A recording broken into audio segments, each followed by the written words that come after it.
여러분 안녕하십니까? 포항 MBC 뉴스투데이입니다. 올해도 대구와 경북은 일교차가 큰 포근한 봄 날씨가 이어지며 대체로 맑겠습니다. 평년을 웃돌던 기온은 모레 비 또는 눈이 내리고 차차 내려가겠는데요. 자세한 날씨 유하경 기상캐스터가 전해드립니다. 연일 포근한 봄 날씨가 이어지고 있습니다. 아침 공기는 조금 차갑지만 오늘도 낮 기온 최고 17도에서 19도 안팎 예상돼 오늘 평년보다 높겠고요. 특히 경북 동해안을 제외한 대부분 지역에서 낮에는 15도 이상 기온이 껑충 올라 일교차가 크게 벌어지겠습니다. 다만 모레부터 북쪽에서 찬 공기가 불어와 기온은 차차 내려가겠고요. 모레는 바람도 강하게 불어 급격한 기온 변화에 건강관리 유의하시기 바랍니다. 황사는 북서 기류를 타고 남동쪽으로 이동해 오늘 오전까지 일부 지역에 영향을 주겠는데요. 오늘 대구와 경북의 초미세먼지 농도는 좋음 수준, 미세먼지는 보통 예상되고요. 더불어 우리 지역은 대기가 다시 건조해져 내일까지 산불 및 각종 화재가 발생하지 않도록 주의가 필요합니다.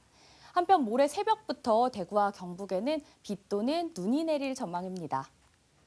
일요일인 모레 비나 눈이 내리기 시작해 월요일 오전까지 이어지겠고요. 다음 주는 기온이 이번 주보다 다소 내려가 꽃샘추위가 전망됩니다. 날씨였습니다.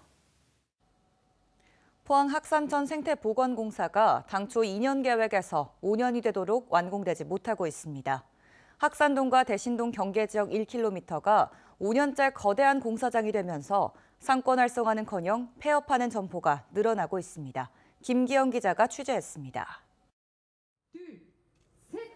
지난 2021년 2월 착공한 학산천 생태하천 복원사업, 우현동 철길숲에서 동빈 내항까지 복개된 도로 0.9km를 걷어내고 옛 물길을 복원하는 공사입니다. 당초 완공은 2023년 7월, 살기 좋은 동네를 기대하며 불편을 참아왔던 주민들, 공사가 길어지면서 기대는 불만으로 바뀌었습니다.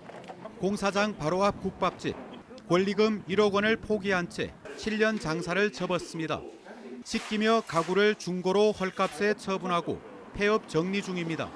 4년째 이러니까 답이 없는 거예요. 저도 견디다 못해서 지금 폐업을 하는 겁니다. 빚이 1억 지고 지금 폐업을 진행 중에 있습니다. 폐업한 점포는 한두 곳이 아닙니다. 줄잡아 20여 점포가 한낮인데도 문이 잠겨 있습니다. 장사가 아예 안 되니까 길에 사람이 다니면 무슨 장사가 되죠. 여기 차로 못 다니죠, 차로. 포항중학교와 포항여고 학생들은 3년 내내 공사장이 된 등하굣길 때문에 고생만 하고 졸업하게 됐습니다. 평소 다니던 길이 막힌 곳도 많습니다. 집 앞 도로를 두고 멀리 돌아가는 팔순의 주민, 발걸음이 힘겹습니다. 시내에 갔다 그럴 때도 없어. 저 나가야 돼. 이래가 내가 어디서 하니. 애초 설계할 때 사업 기간을 촉박하게 잡은 게 무리였습니다. 게다가 전신주, 통신 케이블, 가스, 상하수도 관로 등 이설해야 할 매설물이 많아 예상외로 난공사였습니다. 지하 매설물에다 보니까 저희들이 당초 파악했는 위치나 그다음에 또 파악되지 않는 부분들도 사업 중에 또 돌발 상황들이 많이 발생했습니다. 종점부인 동빈 내항 쪽에 또 다른 공사인 도시 침수 예방 사업도 따로 발주돼 이 역시 늦어지고 있습니다. 완공은 1월, 이미 지난 상태입니다.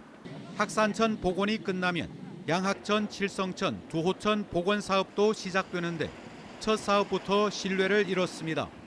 앞으로 세 군데 공사 현장은 우리 주민들이 과연 협조도 잘 안 될 뿐더러 행정에 대한 신뢰가 굉장히 지금 어렵지 않겠나. 포항시는 올 상반기에는 완공하겠다는 보도자료를 지난달 27일 냈습니다. 네 번째 공사 기간 연장입니다. MBC 뉴스 김기영입니다. 정부가 기후대응댐 당초 후보지 14곳 가운데 9곳에 대한 추진을 확정했습니다. 환경부는 어제 정부 서울청사에서 국가수자원관리위원회를 열고 예천 용두천댐, 김천 감천댐, 청도 운문천댐 등 경북 3곳을 포함해 9곳에 대한 댐 신규 건설을 최종 결정했습니다. 환경부는 주민이 반대한 강원 양구 등 4곳을 포함해 지자체가 신청을 철회한 전남 순천 등 5곳을 제외했습니다. 트럼프 관세 전쟁의 여파가 직접적인 영향을 미치기 시작했습니다. 미국 현지 시각 12일 수입분부터 보편 관세가 부과된 건데요. 중국을 견제하기 위한 조치에 우리나라 같은 대미 수출 흑자국들이 피해를 보고 있습니다. 트럼프 관세 대응 소식 김철우 기자가 전해드립니다.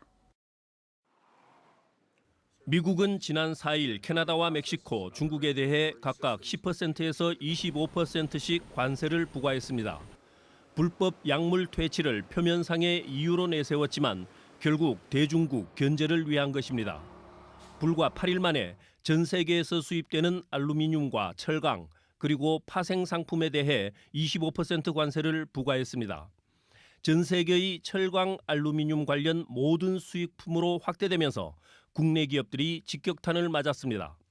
미국 수출량은 이제 줄어들겠지만은 이제 내수를 어떻게 지키냐에 따라서 또 뭐 기회가 될 수도 있지만은 아무래도 이제 저가제가 이제 국내로 반입되는 거에 대해서는 뭐 어떻게 저희도 이제 국가가 정부 쪽에서 어떻게 이제 대응할 것인지. 미국과 캐나다, 멕시코는 나프타를 거쳐 USMCA라는 자유무역 협정을 맺고 있어 미국 진출이 쉽지 않은 기업들은 특히 물가가 싼 멕시코로 많이 진출했습니다. 그런데 이들 나라도 관세 부과 대상이 되면서 멕시코에 대규모 투자를 한 지역 기업들은 미국 세관의 판단만 기다리는 상황입니다. 멕시코 공장에서 양산을 하더라도 그 메인에 들어가는 이제 핵심 공정이 들어가는 부품이 한국에서 공급이 되면 한국산으로 판단을 할 수도 있겠다라고 이제 생각을 해서 미국 CBP에 이제 먼저 신청을 해서 확인을 하고. 더 큰 문제는 트럼프의 관세 부과는 이제 시작이라는 것입니다. 한미 FTA를 비롯해 미국과 자유무역 협정을 맺어 관세 걱정이 거의 없었던 동맹국들 상당수를 대상으로 미국 무역 적자 해소 차원의 관세가 이어질 것으로 전망되고 있습니다. 그 무역 적자를 이제 유발한 주범들이 어떻게 보면 동맹국들이다라고 해서 멕시코, 캐나다, 뭐 대한민국 이렇게 지금 관세 부과 얘기 나오고 있죠. 트럼프의 다음 행보는 저희가 봤을 때는 그럼 그동안의 혜택을 부여했던 FTA를 제대로 부여할 수 있게 조금 더 엄격하게 적용을 하겠다. 대구 본부세관은 세미나를 열고 추가 관세를 대비하고 관세를 줄일 수 있는 방안을 기업들에게 설명하고 나섰습니다. 주요 이슈는 이제 품목분류인데 품목분류는 국제협약상에 동일하게 규정을 하고 있고요. 미국 세관도 한국 세관과 동일하게 적용을 하고 있습니다. 그래서 대구 세관에서는 국제협약상의 품목분류에 관한 판정 방법에 대해서 규정 등에 대해서 수출기업에게 안내할 예정입니다. 우리나라의 대미 흑자는 지난해 556억 달러입니다. 트럼프 관세 정책의 피해를 줄이기 위해서는 석유 수입부터 중동산 대신 미국산으로 수입선을 바꿔야 합니다. 하지만 국내 정치 혼란 등 쉽지 않은 상황에서 관세 부과에 따른 피해는 고스란히 지역 수출 기업으로 전가되면서 지역 경제에 부담으로 작용할 우려가 커지고 있습니다. MBC 뉴스 김철우입니다. 대구와 경북 지역 공동주택 공시가격이 3년 연속 하락했습니다. 국토교통부에 따르면 올해 전국 공동주택 공시가격은 전년 대비 평균 3.65% 상승했지만 대구는 2.9% 내려 세종 마이너스 3.28%에 이어 전국에서 두 번째로 하락률이 높았습니다. 경북은 1.4% 떨어져 하락률 5위를 기록했습니다. 한편 종합부동산세를 내는 12억 원 초과 공동주택은 대구 1,258가구였고 경북은 한 가구도 없습니다. 경상북도가 은퇴과학자를 유치하기 위해 제출한 K과학자 지원 관련 조례안이 경북도의회 상임위를 통과했습니다. 지난해에도 상임위에서 불명확한 K과학자의 정의와 선정 기준 등으로 유보됐던 조례안인데요. 도의원들은 K과학자 마을이 학자들의 농촌별장이 되지 않으려면 공정성과 객관성을 갖춘 세부 규정이 필요하다고 주문했습니다. 김서현 기자가 전합니다. 은퇴과학자들의 주거단지 K과학자 마을이 첫 삽을 떴습니다. 내년 6월 준공을 목표로 경북 도청 신도시 호민지 일원에 480억 원을 투입해 주택 45세대와 공유 사무실을 지을 예정입니다. 과학자를 비롯한 학자들을 지역으로 섭외해 거주와 연구를 지원하는 건데 이철우 지사의 핵심 공약이기도 합니다. 하지만 정작 K과학자의 선정 기준과 예산 지원 근거를 정하는 조례안은 그동안 자진 철회와 보류 등의 이유로 두 차례나 도의회 상임위 문턱을 넘지 못했습니다. 이번 회기 기획경제위원회 심사 과정에서도 K과학자의 불명확한 선정, 운영 방식에 대해 적잖은 우려가 제기됐습니다. 대부분이 과학자들이 대도시에 살고 있습니다. 여기가 별장이 아니거든. 잘못하면 별장에 우려가 있어요. 주소를 안 옮기면. 경상북도는 과학자 한 명당 연구활동비 2천만 원을 비롯해 과학자 지원 비용으로 첫 해 6억 원, 오는 2029년까지 총 96억 원을 투입할 계획입니다. 그만큼 객관적인 선정 방식, 그리고 선정된 과학자에 대한 구체적인 성과 평가가 담보돼야 한다는 지적입니다. 보지사께서 그에 가름할 수 있는, 그에 유사하다고 생각하는 사람들을 추천할 수 있게 만든 건 역시 그 자의적인 판단이라는 비판을 받을 수가 있을 것 같아요. 기준의 모호성 그리고 주관적인 판단이 개입될 여지가 있다면 아무리 좋은 분을 모셔와도 기획경제위는 고민 끝에 과학자 선정 기준 등을 보완해 조례안을 수정 가결하고 관련 위탁 대행 동의안을 통과시켰습니다. 또 K과학자를 선정하는 심의위원회를 객관적으로 구성하고 구체적인 시행규칙을 마련할 것을 경상북도에 주문했습니다. K과학자분들이 실질적으로 어떤 명예직이나 여기에 머물러 있는 게 아니고 대형 국책 사업이나 또 기업의 어떤 투자 등 그런 어떤 성과로 이어질 수 있는 그런 어떤 실질적인 운영도 필요할 것 같습니다. 경상북도는 경북연구원에 K과학자 전담 지원 조직을 신설하고 오는 하반기 마을에 입주할 과학자 10여 명을 우선 선발할 계획입니다. MBC 뉴스 김서연입니다.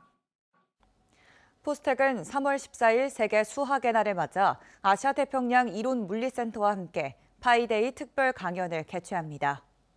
행사는 3월 14일 3시 14분에 맞춰 체인지업 그라운드 이벤트홀에서 시작하고 대수기하학, 중력과 양자역학 등 두 세션으로 나눠 진행됩니다.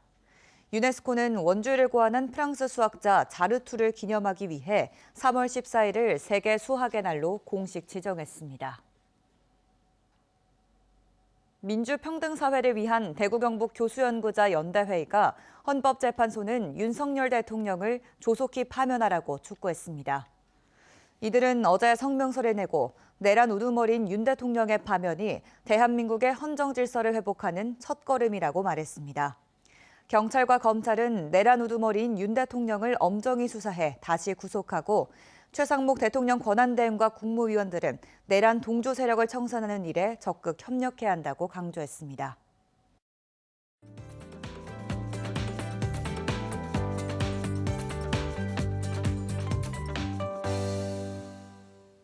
연일 포근한 봄 날씨가 이어지고 있습니다. 아침 공기는 조금 차갑지만 오늘도 낮 기온 최고 17도에서 19도 안팎 예상돼 평년보다 높겠고요.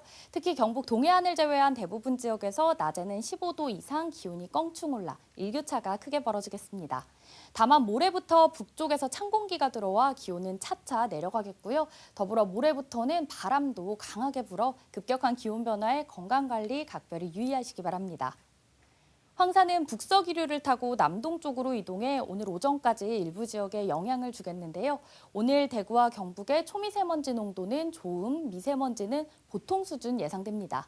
더불어 우리 지역은 대기가 다시 건조해져 내일까지 산불 및 각종 화재가 발생하지 않도록 주의가 필요합니다. 한편 모레 새벽부터 대구와 경북에는 비 또는 눈이 내릴 전망입니다. 위성 영상입니다. 오늘 전국적으로 서해상에서 동해상으로 이동하는 고기압의 영향을 받다가 차차 오늘 그 가장자리에 들겠습니다. 자세한 지역별 날씨 보시면 오늘 우리 지역 대체로 맑다가 밤부터 차차 흐려지겠습니다. 미세먼지는 보통 수준 예상되고요. 바다의 물결은 0.5m에서 최고 2m로 잔잔하게 일겠습니다. 오늘 아침 대구의 기온은 3도, 구미는 1도 가리키고 있고요. 낮에는 대구 17도, 구미는 19도 예상됩니다. 안동의 현재 기온은 1도, 문경은 2도로 출발해서요. 낮에는 안동과 문경 모두 17도까지 오르겠습니다. 오늘 포항의 기온은 4도로 시작해 낮에는 13도 전망됩니다. 일요일인 모레 비나 눈이 내리기 전까지 이제 계속해서 날씨는 따뜻하겠고요. 월요일 오전까지 비가 이어지다 다음 주는 기온이 이번 주보다 다소 내려가 꽃샘추위가 예상됩니다. 날씨였습니다. 이상으로 포항 MBC 뉴스투데이를 마칩니다. 시청해주신 여러분 고맙습니다.